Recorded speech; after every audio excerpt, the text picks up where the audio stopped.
الحمد لله نحمده ونستعينه ونستغفره ونؤمن به ونتوكل عليه ونعوذ بالله من شرور أنفسنا ومن سيئات أعمالنا من يهده الله فلا مضل له ومن يضلل فلا هادي له وأشهد أن لا إله إلا الله وحده لا شريك له وأشهد أن محمدا عبده ورسوله اللهم صل على محمد وعلى آل محمد كما صليت على إبراهيم وعلى آل إبراهيم إنك حميد مجيد اللهم بارك على محمد وعلى آل محمد كما باركت على إبراهيم وعلى آل إبراهيم إنك حميد مجيد رب اشرح لي صدري ويسر لي أمري واحلل عقدة من لساني يفقهوا قولي سبحانك لا علم لنا إلا ما علمتنا إنك أنت العليم الحكيم أما بعد فإن خير الحديث كتاب الله وخير الهدي هدي محمد صلى الله عليه وسلم وشر الأمور محدثاتها وكل محدثة بدعة وكل بدعة ضلالة وكل ضلالة في النار فأعوذ بالله من الشيطان الرجيم بسم الله الرحمن الرحيم قال الله تعالى في القرآن المجيد ألهاكم التكاثر حتى زرتم المقابر۔ قابل صد احترام حاضرین مجلس، محترم مکرم سامعین کرام، ہر قسم کی تعریفات اس خالق مالک ارض و سماوات کے لیے اور لاکھوں کروڑوں درود و سلام آپ محمد مصطفیٰ صلی اللہ علیہ وآلہ وسلم کی ذات اقدس پر۔ الحمدللہ اللہ کی توفیق سے رمضان المبارک کا یہ تیسرا جمعہ ہے جو ہم اللہ رب العزت کی رحمت سے عافیت کے ساتھ یہاں ادا کر رہے ہیں۔ اللہ تعالی ہماری ان عبادات کو قبول و منظور فرما لے۔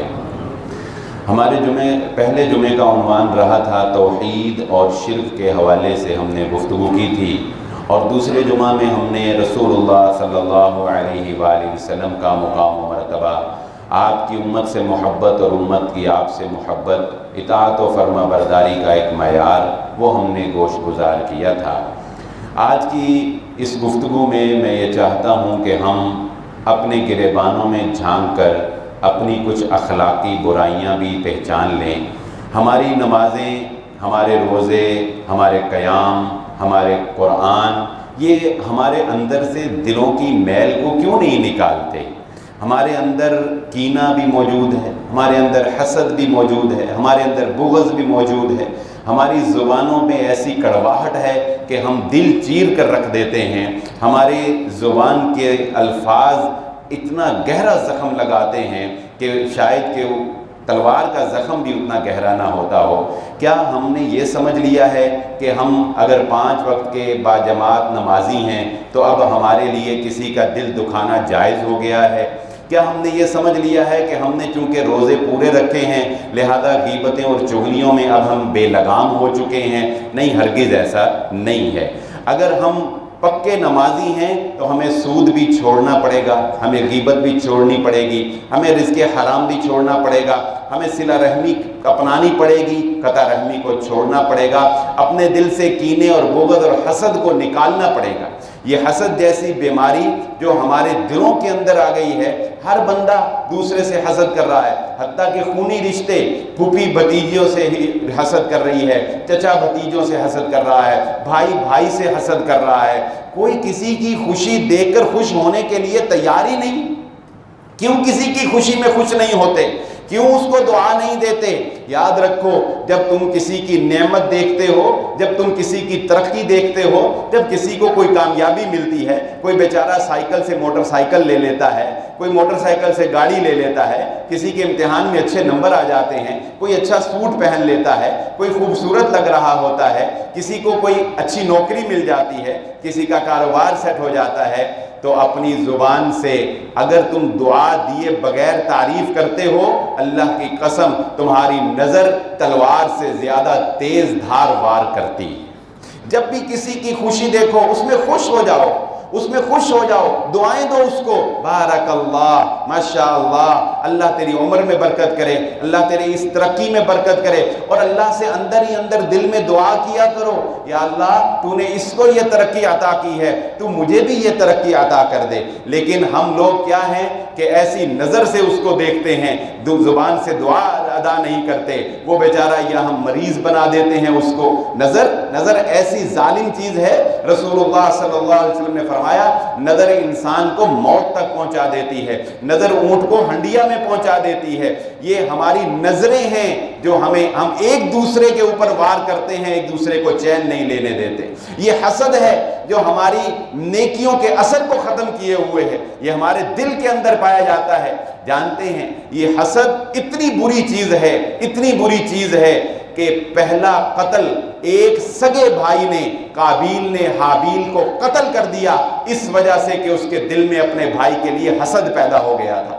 11 بھائیوں نے اپنے اس بھائی کو جس کو اللہ نے دنیا کا آدھا حسن عطا کیا تھا، بھائی تمہارے بھائی کو اللہ نے حسن عطا کیا ہے، تمہیں فخر کرنا چاہیے نا، تمہیں خوش ہونا چاہیے کہ یار میرا بھائی ہے، اللہ نے اس کو پیغمبر کے لیے چن لیا ہے، یہ اگلے نبوت کے لیے چن لیا گیا ہے، دنیا کا آدھا حسن اس کو عطا کر دیا گیا ہے۔ لیکن نہیں، جب دل میں حسد پیدا ہوتا ہے پھر بھائیوں کی خوشی خوشی نہیں لگتی، پھر اپنوں کی نعمت نہیں لگتی، پھر اپنوں کا پیار نہیں لگتا، پھر وہی 11 بھائی اپنے بھائی حضرت یوسف علیہ السلام کو پہلے قتل کا ارادہ کرتے ہیں، نرمی کرتے ہوئے ان کو کنویں کے اندر پھینک دیتے ہیں۔ رب کا کرنا کچھ اور تھا۔ یہ حسد اتنی بری چیز ہے کہ یعرفونہ کما یعرفون ابناءہم، یہودی محمد الرسول اللہ صلی اللہ علیہ وآلہ وسلم کو اس طرح پہچانتے تھے جس طرح اپنے بیٹے کو کوئی پہچانتا ہے۔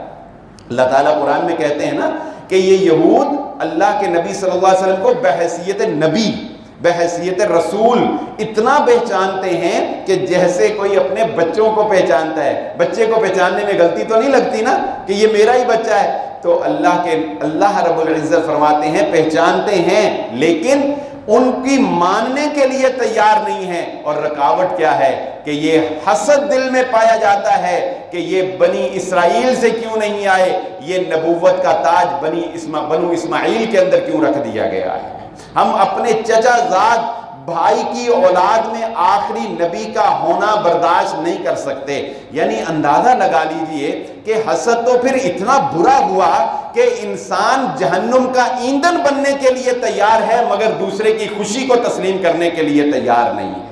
شیطان اس کو پتا ہے کہ وہ جہنم کا ایندھن بنے گا، لیکن آدم کو مٹی سے پیدا کیا، اس کو آگ سے پیدا کیا، یہ غرور اور تکبر نے حسد پیدا کیا اور اس نے جہنم کا ایندھن بننا تو برداشت کر لیا مگر کسی دوسرے کے خوشی میں خوش ہونا یا جو اللہ نے اس کو مقام اور عزت دی ہے اس کو قبول نہیں کیا۔ یاد رکھ لیں ذَلِكَ فَضْلُ اللَّهِ يُؤْتِيهِ مَن يَشَاءُ، یہ اللہ کا فضل ہے، جسے چاہتا ہے عطا کرتا ہے، کسی کو کسی طرح مقام عطا کرتا ہے، کسی کو کسی طرح مقام عطا کرتا ہے۔ اپنے دلوں سے حسد کی میل کو نکال کر باہر نکالیں۔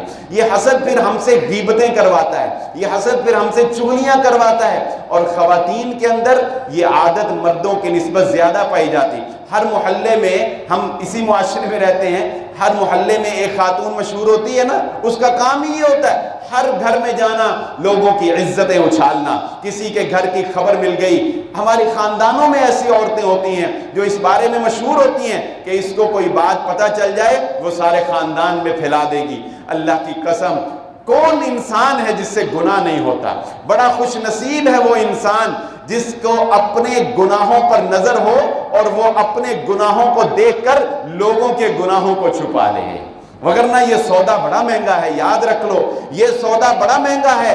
اگر تم لوگوں کے گناہوں کو 10-20 آدمیوں میں پھیلا دیتے ہو، کون سا تیر مار لیا تم نے؟ وَتُعِزُّ مَن تَشَاءُ وَتُذِلُّ مَن تَشَاءُ، وہ عزت دینا چاہے تم ذلیل نہیں کر سکتے، وہ رسوا کرنا چاہے تم عزت نہیں دے سکتے۔ اپنے تئیں کوشش کرو گے، 20-30 آدمیوں کو بتا دو گے کہ وہ فلاں ایسا ہے، فلاں کا بچہ ایسا ہے، لیکن اگر اللہ نے انتقام لے لیا، اگر اللہ نے بدلہ لے لیا، جانتے ہو وہ راتوں کے اندھیروں میں چار دیواری میں چھپ کر جو گناہ کیے تھے، وہ پردے ڈال کر جو گناہ کیے تھے، وہ کل قیامت کے روز اگر ساری کائنات کے انسانوں کے سامنے آشکار کر دیے گئے، تمہارے پلے کیا رہ جائے گا؟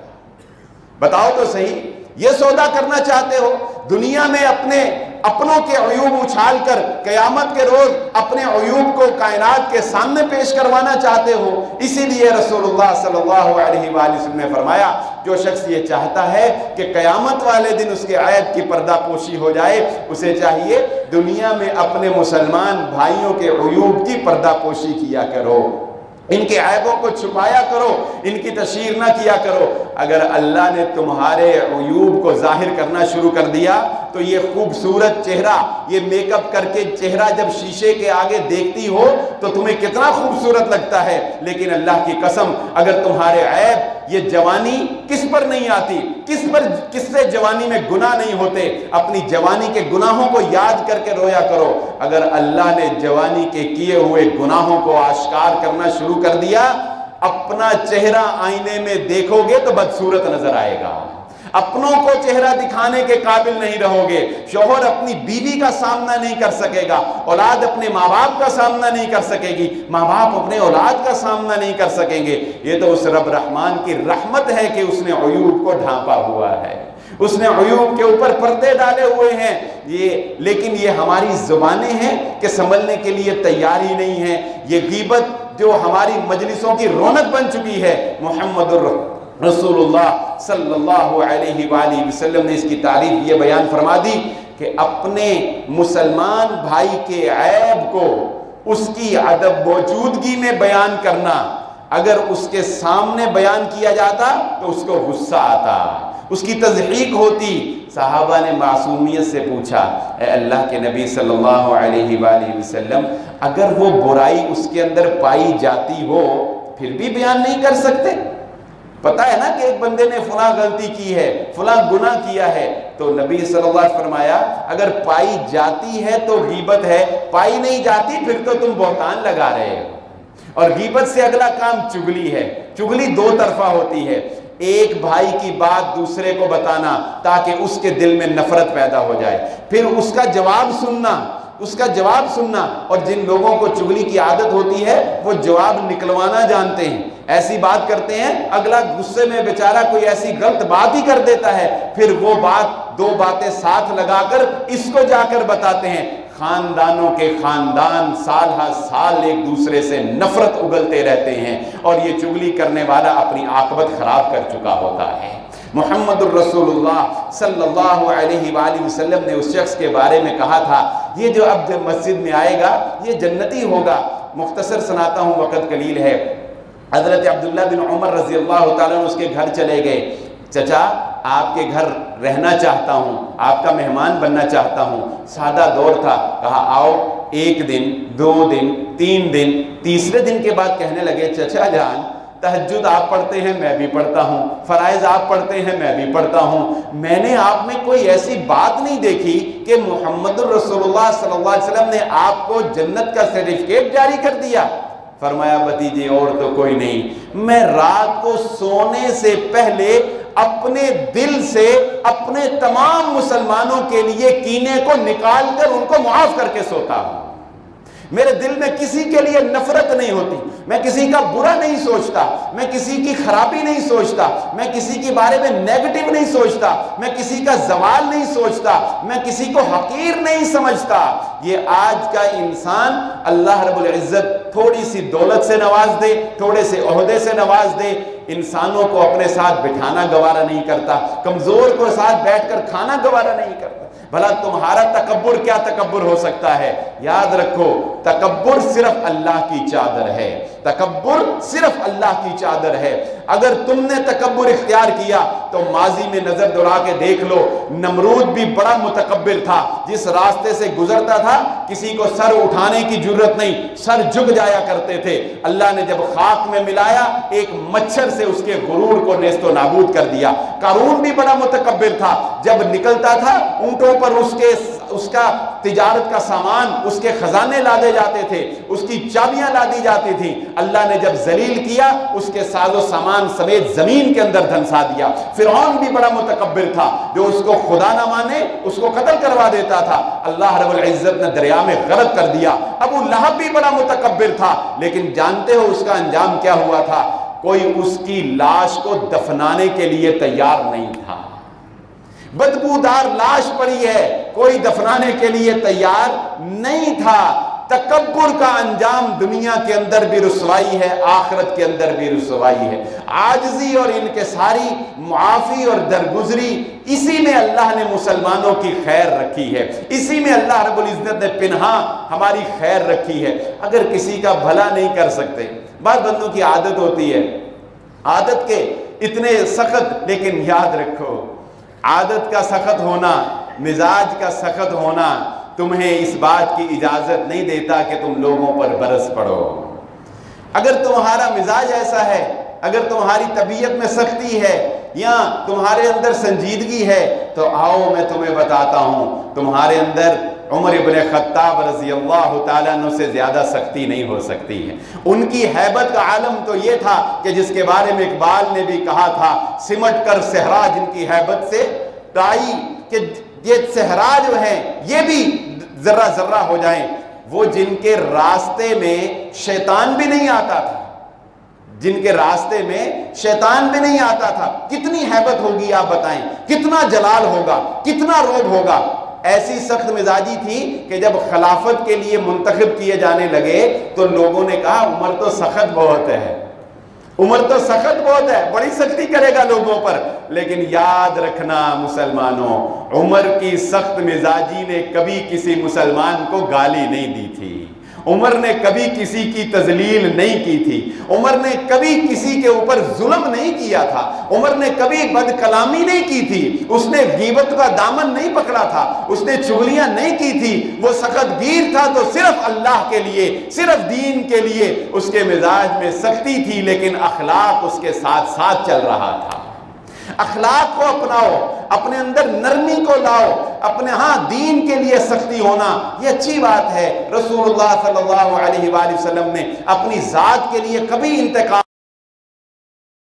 نہیں لیا، لیکن دین کے معاملے میں جب کوئی ایسی ویسی بات ہوتی تھی، اللہ کے نبی صلی اللہ علیہ وآلہ وسلم کا رنگ متغیر ہو جایا کرتا تھا، آپ صلی اللہ علیہ وسلم کا رنگ بدل جایا کرتا تھا۔ اور اس سے آگے کی بات سنیے، چلو بعض لوگ ہوتے ہیں ان میں صلاحیت ہی نہیں ہوتی کہ کسی کا بھلا کر سکیں، کسی کی خیر کر سکیں، تو ان کے لیے بھی اللہ کے نبی صلی اللہ علیہ وسلم نے ایک حکم جاری فرمایا۔ آپ صلی اللہ علیہ وآلہ وسلم نے فرمایا انسان کو چاہیے کہ روزانہ کوئی نہ کوئی صدقہ ضرور کیا کرے۔ انسان کو کیا چاہیے کہ روزانہ کوئی نہ کوئی صدقہ ضرور کیا کرے۔ صحابہ نے پوچھا اے اللہ کے نبی صلی اللہ علیہ وآلہ وسلم، اگر کوئی انسان اتنی اماؤنٹ پیسے نہیں ہیں، گنجائش نہیں ہے، صدقہ نہیں کر سکتا تو کیا کرے؟ اللہ کے نبی صلی اللہ علیہ وسلم نے فرمایا مزدوری کرے، نکلے مزدوری کرے، پیسے کمائے اور پیسے کما کے چاہے اس میں سے ایک پیسہ ہی کرے لیکن صدقہ ضرور کرے۔ فرمایا صحابہ نے عرض کی اے اللہ کے نبی صلی اللہ علیہ وسلم کسی میں مزدوری کرنے کی بھی صلاحیت نہیں ہے۔ فرمایا پھر اس کو چاہیے کہ کسی کو کوئی نیکی کی بات بتا دے، یہ بھی صدقہ ہوگا۔ اچھا یہ نہیں کر سکتا کسی کو برائی سے روک دے، یہ بھی صدقہ ہوگا۔ صحابہ نے کہا اے اللہ کے نبی صلی اللہ علیہ وسلم وہ یہ بھی صلاحیت نہیں رکھتا بیچارہ کہ کسی کو نیکی کی بات بتائے یا کسی کو برائی سے روکے، تو پھر اللہ کے نبی صلی اللہ علیہ وسلم نے جانتے ہیں کیا بات ارشاد فرمائی؟ فرمایا پھر اس کو چاہیے اپنی زبان کو لگام دے، کم از کم اپنی زبان سے کسی کو تکلیف نہ پہنچائے، یہ بھی صدقہ ہی ہوگا۔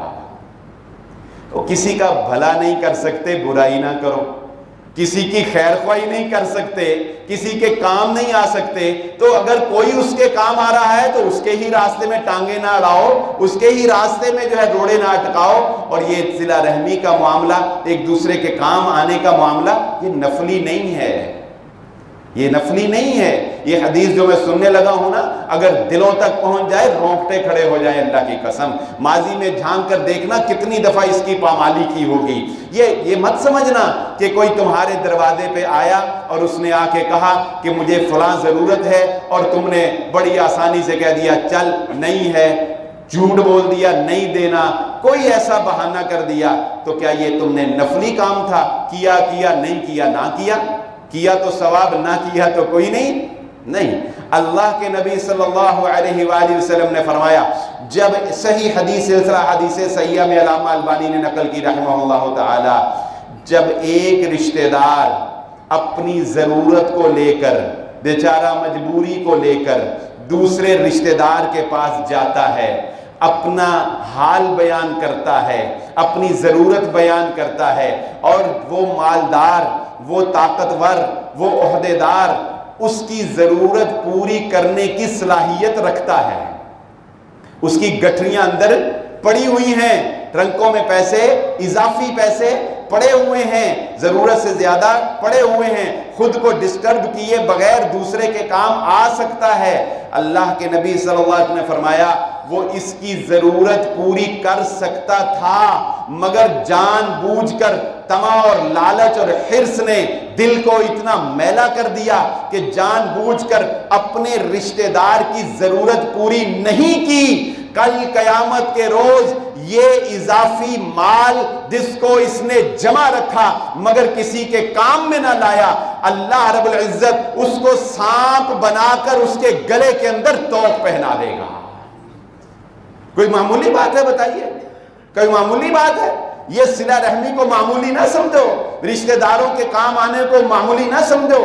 جو رشتہ داریاں توڑتا ہے، جو رشتہ داروں سے قطع رحمی کرتا ہے، وہ اللہ رب العزت محمد الرسول اللہ صلی اللہ علیہ وسلم کے فرمان کے مطابق اللہ اس کو کاٹ دیتا ہے. کیا مطلب؟ گویا اس سے اللہ کا رشتہ کٹ گیا، اللہ کا تعلق کٹ گیا.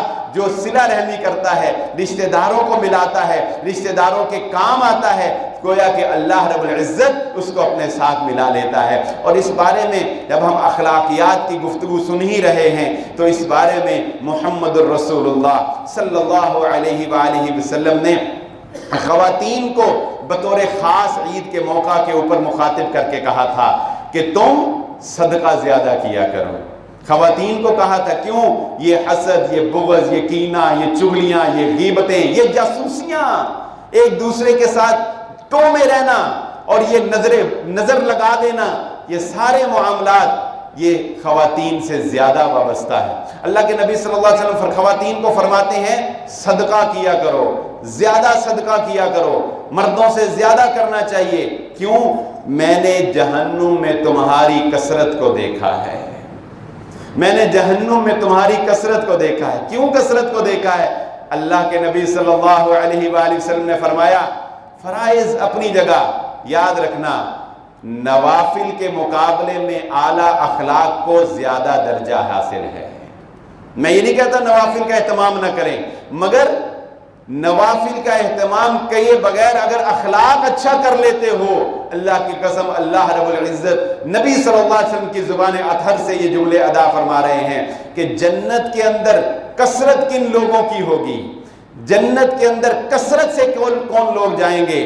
دو اوصاف رکھنے والے لوگ جنت میں زیادہ جائیں گے. کون سے؟ نمبر ایک اللہ کا تقوی رکھنے والے، جن کے اندر اللہ کا تقوی ہوگا وہ، اور نمبر دو جو اعلیٰ اخلاق والے ہوں گے، جنتیوں میں زیادہ کثرت ان کی ہوگی.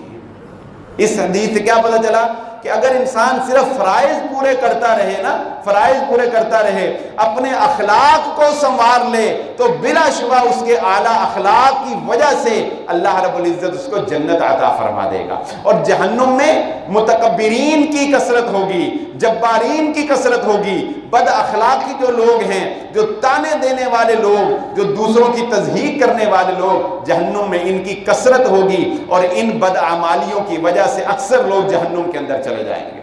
عورتوں کو رسول اللہ صلی اللہ علیہ وسلم نے فرمایا کہ میں نے جہنم میں تمہاری کثرت کو دیکھا ہے. کیوں؟ نمبر ایک تم خامدوں کی بہت زیادہ ناشکری کرنے والی ہو. اس کی مثال بڑی پیاری دی اللہ کے نبی صلی اللہ علیہ وسلم نے فرمایا ایک خاوند بیوی کی ضرورتیں پوری کرتا رہتا ہے بیچارہ، پتہ نہیں کیسے کرتا ہے، اس کو سوٹ بھی لا کے دیتا ہے، اس کے سرخی پاؤڈر بھی پورے کرتا ہے، کبھی کوئی فنکشن آ جائے نا اس کے میکوں کا، اس کے بہنوں کا، بھائیوں کا، اور وہ کہے کہ نہیں عید کی تینوں سوٹ نہیں لے کے دینا، تو کہتی ما رأیت خیرا قط، تیرے گھر سے مجھے کبھی خوشی ملی ہی نہیں ہے مارا۔ یہ نبی صلی اللہ علیہ وسلم الفاظ میرے نہیں ہے، نبی صلی اللہ علیہ وسلم فرما رہے ہیں عورتوں کی خصلت بیان کرتے ہوئے کہ خامدوں کی ایسی ناشکری ہیں کہ ایک دفعہ قبل خامد بیچارہ پورا نہ کر سکے تو کہتے ہیں تیرے گھر میں کبھی خوشی ملی نہیں مجھے، تمہاری اس ناشکری نے تمہیں جہنم تک پہنچا دیا ہے۔ اور دوسری بات، تم بہت زیادہ تانے دیتی ہو، بہت زیادہ لان تان کرتی ہو، اس زبان کا تم بہت زیادہ غلط استعمال کرتی ہو جو رسول اللہ صلی اللہ علیہ وآلہ وسلم نے حضرت معاذ رضی اللہ تعالیٰ عنہ کہا تھا، اے معاذ میں تجھے ایک ایسی چیز کے بارے میں نہ بتاؤں جو تمام اعمال کی چوٹی ہے، بنیاد ہے، اس کو اگر پکڑ لیا، سنبھال لیا تو سمجھ جاؤ گے، اس کو اگر سنبھال لیا سمجھ جاؤ گے۔ پوچھا کیا؟ آپ نے اپنی زبان مبارک کو پکڑ کر کہا اس زبان کی حفاظت کر لو، اس زبان کی۔ وہ چھوٹے تھے حضرت معاذ، تو ذرا معصومیت سے سوال کرنے لگے، اے اللہ کے نبی صلی اللہ علیہ وسلم کیا زبان کی وجہ سے، کیا اس زبان کی وجہ سے لوگوں کی پکڑ ہوگی؟ تو اللہ کے نبی صلی اللہ علیہ وسلم نے فرمایا کہ معاذ اکثر لوگ اپنی زبان کی وجہ سے جہنم کے اندر داخل کر دیے جائیں گے، اکثر لوگ اس زبان کی وجہ سے جہنم کے اندر داخل کر دیے جائیں گے۔ اللہ کے نبی صلی اللہ علیہ وآلہ وسلم نے ارشاد فرمایا مسلمان وہ ہے المسلم من سلم المسلمون من لسانہ و یدہ، مسلمان وہ ہے کہ اس کی زبان اور اس کے ہاتھ سے اس کے دوسرے مسلمان محفوظ رہ جاتے ہیں، وہ مسلمان ہیں۔ ہم یہ چاہتے ہیں نا کہ اللہ ہمارے عیب کو چھپائے، ہمیں پردہ ڈال کر جنت کے اندر داخل کر دے، تو اپنی زبانوں کو لگام دے لینی چاہیے۔ انسان تیری اوقات کیا ہے، تیری حیثیت کیا ہے اللہ رب العزت کی پکڑ کے مقابلے میں؟ اور آج افسوس کے ساتھ یہ کہنا پڑتا ہے کہ روزہ رکھ کے ہماری سحریاں کیا ہیں؟ ہماری سحریاں بھی ٹی وی کے آگے، جن میں ہمیں سکھایا ہی یہ جا رہا ہے ڈراموں میں، غیبتیں، چغلیاں، محبتیں، عشق ابتدا ہے، عشق انتہا ہے، محبت زندگی ہے، محبت اوڑھنا ہے، محبت بچھونا ہے۔ ہم افطاری کرتے ہیں تو بھی ہمیں ایک بڑی خوبصورت سی لڑکی جو ہے وہ دین سکھا رہی ہوتی ہے، بڑے خوبصورت سیٹ کے اوپر بیٹھی ہوئی ہوتی ہے، ہم ان سے بد اخلاقیاں بھی اپنی بچیوں کو سکھا رہے ہیں، طلاق کی شرح بھی بڑھتی چلی جا رہی ہے، بدتمیزی کو ہم نے بہادری کا نام دے دیا ہے، بدتمیزی کو اب ہم نے بہادری کا نام دے دیا ہے، اور بدمعاش ہونے کو آج کا نوجوان بڑا فخر سمجھتا ہے۔ بدمعاش کا معنی پتہ کیا ہوتا ہے؟ معاشرے کا بدترین شخص، معاشرے کا بدترین شخص۔ یہ کس ڈگر پر ہم چل پڑے ہیں، یہ کس روش پر ہم چل پڑے ہیں؟ کیا مومن ایسا ہوتا ہے؟ کیا مسلمان ایسا ہوتا ہے؟ وہ تو ہر لحظہ اور ہر لمحہ اللہ رب العزت سے ڈرتا ہے۔ تمہیں سکھایا کیا جاتا ہے ان ڈراموں اور فلموں میں؟ تمہیں سکھایا کیا جاتا ہے؟ تمہیں نرمی نہیں سکھائی جاتی، اخلاق نہیں سکھایا جاتا، درگزر نہیں سکھایا جاتا، تمہیں سکھایا جاتا ہے انتقام لو، بدلہ لو۔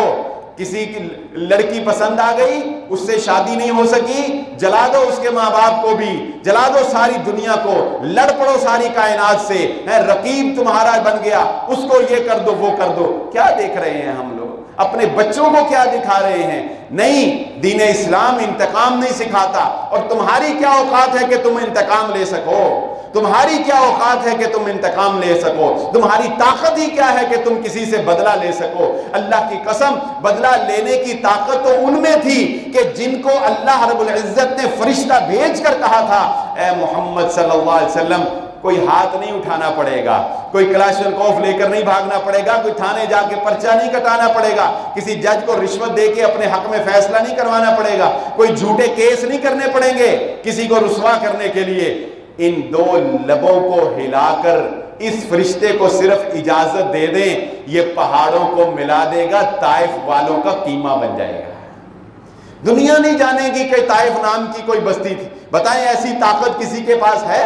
لیکن اس طاقت کے باوجود ہمارے نبی ہمیں سکھا رہے ہیں لوگوں درگزر کرنا، معاف کرنا، درگزر کرنا، معاف کرنا۔ کافروں کو معاف کیا،